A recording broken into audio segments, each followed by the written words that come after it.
Halo semua, balik lagi bersama dengan saya Firly, seorang fisio di Palembang, Sumatera Selatan. Nah, karena beberapa bulan yang lalu aku banyak banget dapat kunjungan dari pasien dengan kondisi stroke. Dan juga aku pernah posting tentang orang stroke dengan pola jalan yang menyeret. Nah, aku bakal ngebahas tentang ini dan cara penanganannya. Sebelumnya aku bakal kasih tahu jalan yang menyeret itu kayak gimana di video yang ini. Teman-teman coba perhatikan kaki kanan pasien ya. Di sana ditemukan adanya pola jalan yang menyeret.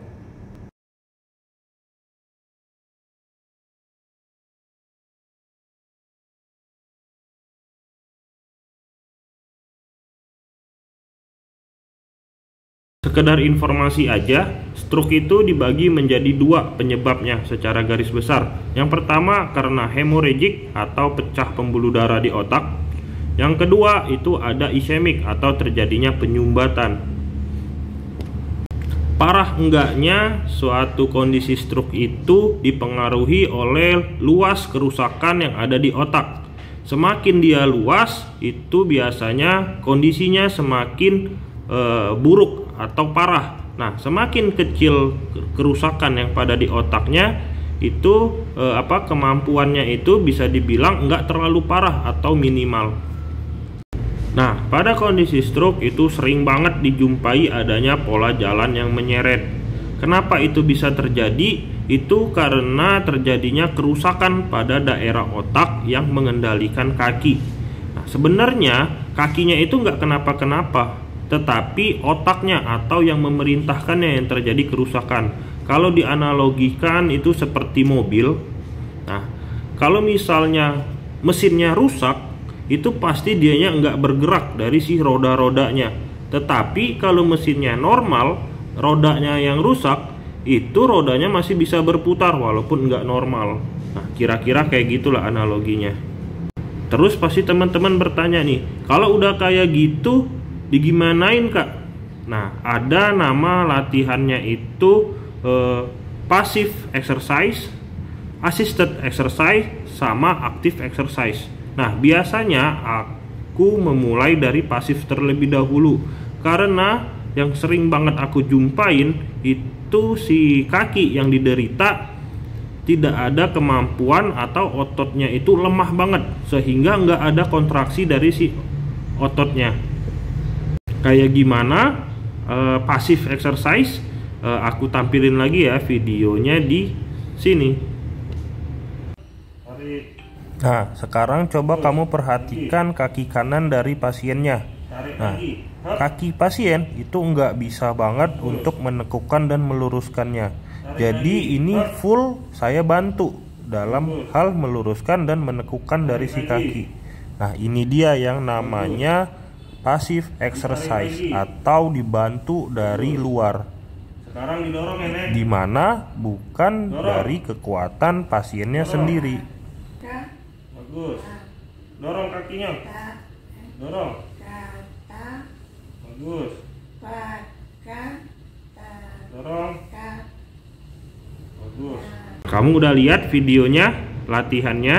Nah, biasanya untuk pertemuan pertama setelah saya periksa, ternyata kakinya ini lemah sama sekali atau nilai ototnya itu bisa dibilang 0, dimana tidak ada kontraksi. Nah, tindakan pertama yang saya lakuin itu pasti pasif terlebih dahulu tuh. Ibaratnya gunanya itu untuk ngerangsang dari si kakinya sehingga si otaknya itu menerima kayak respon. Nah, dengan harapan kayak gitu saya rangsang atau saya stimulasi itu mempercepat regenerasi yang ada di otaknya. Nah, setelah dilakukan cukup lama dengan beberapa kali pertemuan dengan metode yang pasif tadi, nah, lambat laun si kaki akan merespon dengan adanya kontraksi itu. Tetapi dari range of motionnya atau ruang lingkup sendi itu belum sempurna. Jadi misalnya kakinya itu baru bisa menekuknya kayak gini tuh. Nah, menekuknya belum full. Nah, saya suruh dulu dianya bergerak sendiri. Setelah itu saya bantu sampai range of motionnya itu full. Nah, itu terus saya lakukan tuh, saya lakukan.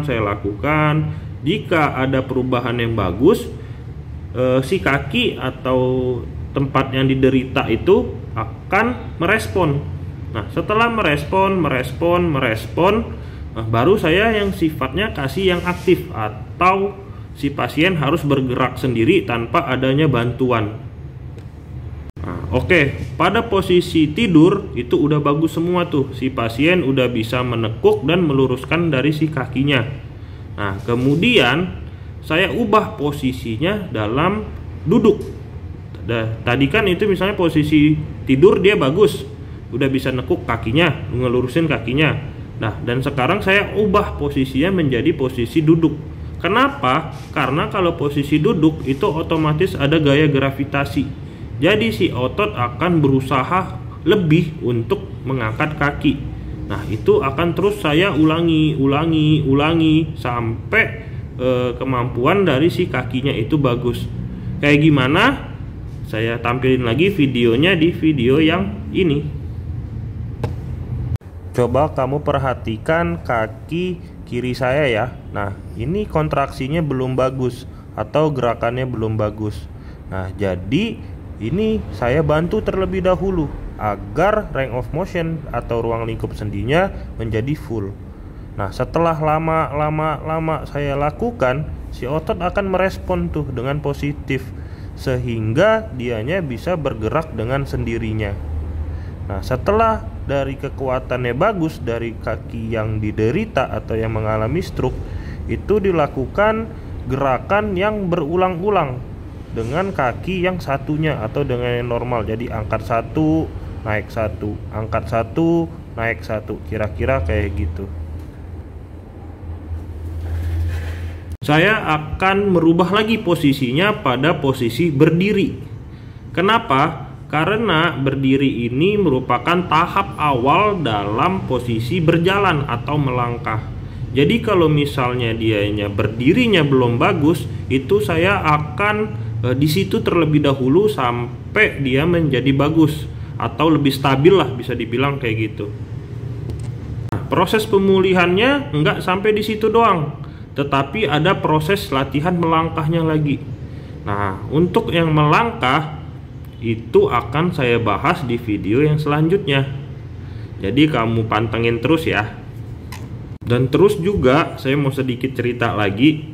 Kebanyakan orang dengan kondisi stroke itu pasti saya tanya tuh pada awal pertemuan atau pemeriksaan. Sebelumnya ini sebelum menjalani pelayanan fisio, ini kemana dulu bu? Rata-rata mereka menjawab diurut. Nah, kalau dari perspektif saya atau pandangan saya, diurut itu enggak efektif pada kondisi stroke. Nah, urut itu kan sifatnya adalah relaksasi. Orang stroke itu enggak butuh relaksasi, tetapi dia butuhnya kuat. Kuat untuk dianya duduk, kuat dianya untuk melangkah, kuat dia untuk menekuk dan meluruskan kakinya. Jadi quotes atau saran dari saya, stroke itu bukan diurut, tetapi latihan. Saya mau kasih video pasien dengan kondisi yang udah lumayan bagus. Beliau udah bisa melangkah walaupun belum sempurna. Nah, ini butuh proses nih. Pasien ini aja untuk di tahap yang ini itu butuh waktu sekitar 1-2 bulan. Jadi pemulihan dari stroke itu nggak ada yang sehari langsung sembuh. Kita bukan ketok magic.